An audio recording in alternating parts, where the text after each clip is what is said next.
చూసారు కదా అండి శ్రీనివాస్ గారు, సమస్య ఏంటో మేడం సుమలత గారు చాలా క్లియర్గా ఎక్స్ప్లెయిన్ చేశారు. దానిపై మీ స్పందన ఏంటి? ఇప్పుడు ఆవిడ చెప్తున్నట్టు ప్రొడ్యూసర్స్ డబ్బులు వృధా చేస్తున్నారు, ఆ వృధా చేసినా పర్వాలేదు అలా అని ఫెడరేషన్ వాళ్ళు చెప్తున్నారు అన్నారు. అసలు అది చాలా రాంగ్ అండి. వాళ్ళు ప్రొడ్యూసర్ డబ్బులు ₹1 తిన్నా కూడా ఎవరిని వదిలిపెట్టకూడదు అనేదే ఫెడరేషన్ వాళ్ళు కూడా చెప్పిన మాట ఆ రోజు. దాన్ని మేడం గారు ఇంకా దాన్ని ఏదో వక్రీకరించి చెప్తున్నారు. ఇదంతా చాలా రాంగ్ అండి. అసలు ప్రొడ్యూసర్ డబ్బులు మనకు అన్నం పెట్టేదే వాళ్ళు. అలాంటి వాళ్ళ దగ్గర మనం డబ్బులు ఎక్కువ రాయాల్సిన పని ఏంటి? మనకి మన వేతనం ఆల్రెడీ నిర్ణయించిన ప్రకారం ఫెడరేషన్ ఛాంబరు నిర్ణయించిన ప్రకారం ఒక పేమెంట్ ఉంటుంది. ఆ పేమెంట్ ప్రకారమే మనం తీసుకుంటాం. ఆ బిల్లు రాస్తాం, ఎంతమంది వెళ్తే అంతమందికి రాస్తాం.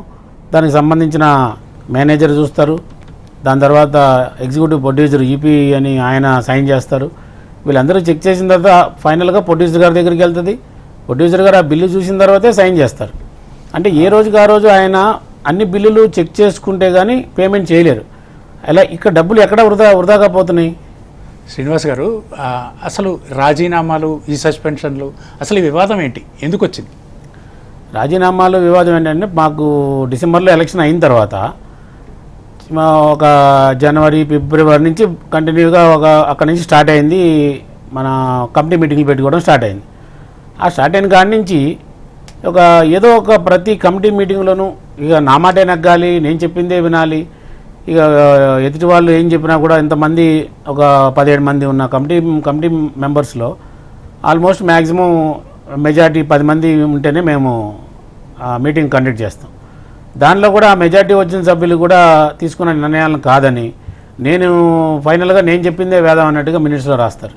అది ఎంతవరకు కరెక్టు? ఇలాగూ దాదాపు 3 నెలల నుంచి ఇలా జరుగుతూనే ఉంది. ప్రతిదానికి ఇంకా ఆవిడ మీరు నా కింద నేను ఏం చెప్తే అది చేయాలి అన్నట్టుగా ఆవిడ బిహేవ్ చేయబట్టే మేము అందరం కూడా ఫస్ట్ అందరూ అని కాదు, నేను ఫస్ట్ అనుకున్నాను ఇక నేను ఈమెతో మనం ఎక్కువ ట్రావెల్ చేయలేం, మళ్ళీ 2 సంవత్సరాల వరకు అంటే ట్రావెల్ చేయలేను అనుకున్నా. బట్ నేను వెళ్ళాను, నాతో పాటు వాళ్ళకి నచ్చలేదు. వాళ్ళు కూడా కొన్ని అన్ని పాయింట్లో కూడా సేమ్ నేను ఎలాగో నేను హర్ట్ అయ్యానో వాళ్ళు కూడా అందరూ అలాగే హర్ట్ అయ్యారు. దాని మీద వాళ్ళు కూడా రిజైన్ చేయడం జరిగింది. అంటే మాట వినటం లేదనేది సమస్య, డాన్సర్ల సమస్యలు పరిష్కరించడం. డాన్సర్ సమస్య కూడా అండి. డాన్సర్ సమస్య అంటే అసలు మెయిన్ మేము డాన్సర్స్ని ఎక్కువ బాంబే నుంచి ఎందుకు తీసుకొస్తారు? ఒక పెద్ద సాంగ్ జరుగుతుంది, ఆ పెద్ద సాంగ్ జరిగేటప్పుడు డాన్సర్స్ని 100 మంది డాన్సర్లు బాంబే వాళ్ళని తీసుకొస్తున్నారు, అది కూడా వాళ్ళ హస్బెండ్ అయినటువంటి జానీ మాస్టర్. ఆ విషయాన్ని కమిటీలో ఉన్న ఒక సెక్రటరీకి నాకు తెలియదు, ట్రెజరర్కి తెలియదు, ఎవరు కమిటీ మెంబర్స్ ఎవరికి తెలియదు. ఎవరికి తెలియకుండా 100 మందిని తీసుకొచ్చేసి షూటింగ్ చేస్తున్నారు. ఆ రోజు మా సీనియర్ మెంబర్లు అయినటువంటి వాళ్ళు వచ్చి కంప్లైంట్ రాసిచ్చారు. కంప్లైంట్ రాసిస్తే దేని గురించి అడుగుతుంటే నాకు మాస్టర్ గారు ఇది కంప్లైంట్ రాసిచ్చారండి. సీనియర్ మెంబర్స్ అయినటువంటి వీళ్ళందరూ కూడా శ్రీనివాస్ గౌడు, బి శ్రీను, చంద్రశేఖరు, జి సతీషు వీళ్ళందరూ కూడా లెటర్ రూపంలో ఇస్తే నాకు మాస్టర్ గారు 200 మంది కావాలని అడిగారు. ఆ 200 మందిలో యంగ్ బాయ్స్ కావాలని అడిగితే నేను 197 మంది లిస్ట్ ఇచ్చాను. ఆ 197 మంది లిస్టులో కూడా 100 మందిని సెలెక్ట్ చేసుకున్నారు. అంటే డాన్సర్స్ ఇంత పెద్ద సంస్థలో కూడా 200 మంది డాన్సర్లు లేరా? ఇది చాలా అవమానకరం అండి.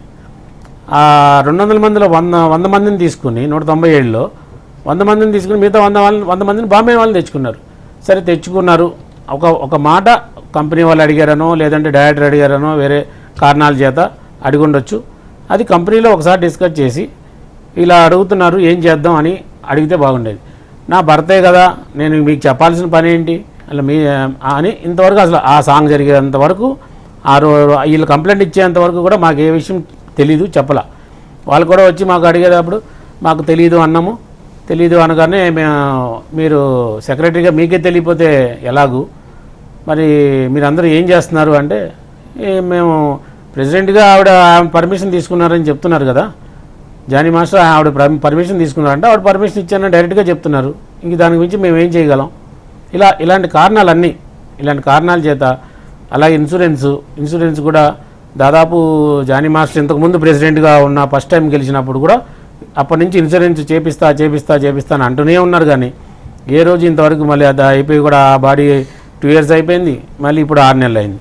ఈ 6 నెలల నుంచి కూడా మళ్ళీ ఇన్సూరెన్స్ రామ్ చరణ్ గారు ఒక 40 లక్షలు అకౌంట్లో వేసి ఫిబ్రవరిలో వేశారు.